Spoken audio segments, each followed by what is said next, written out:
आज तर जायचं तो आपल्याला दोनतले. मग काय घरमालकाची गाडीवर बसलो, म्हणजेच कोणाच्या सुनील दादाच्या गाडीवर बसलो, निघालो दोनतले जासाठी. रस्त्यात लागते पेट्रोल पंपाजवळ बजरंगबलीचं मंदिर. बजरंगबलीच्या मंदिरावर दर्शन घेतलं, गेलो पेट्रोल पंपावर. पेट्रोल पंपावर पेट्रोल टाकलं, डायरेक्ट पोहोचलो आपण कुठे दोनतले गेल्यावर पण आपण काढणार भाऊ भांडे पहिले. आता भांडे काढल्यावर भांडे धुवावे लागणार भाऊ. भांडे धुईदा करून आपण गेलो नदीवर, हातपाय घेतपाय धुतले, मस्त टकाटक पैकीन गेलो आपण मंदिरात दर्शन घ्यायसाठी. मंदिरात दर्शन घेतलं घेऊन आपण, आणि मग भिडलोणार भाऊ आपण आता वांगे शिरायले.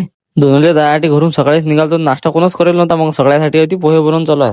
आता पोहे खाल्ल्यावर जरा जोश नाही का माणसाच्या अंदर. पोहे घे खाल्ली डायरेक्ट बसलोणार भाऊ आपण. सलाद चिरे, आता सलाद काही लहान नाही, लय मोठा चिरणं डाला भरात आहे का पोत्याच्या आहेत ना भाऊ. रोडके कमी आहेत का, एवढे मोठे रोडके करणं थट्टे पाहिजे आहे का. आणि इकडे भिडणार भाऊ आपले सर्वजण रोडके करायला. रोडके कमी आहेत का, आता एवढे मोठे रोडके करणं काही थट्टे पाहिजे नाही चालत भाई. आता इकडे रोडके करणं, आपल्यात काही रोडके येत नाहीत भाऊ.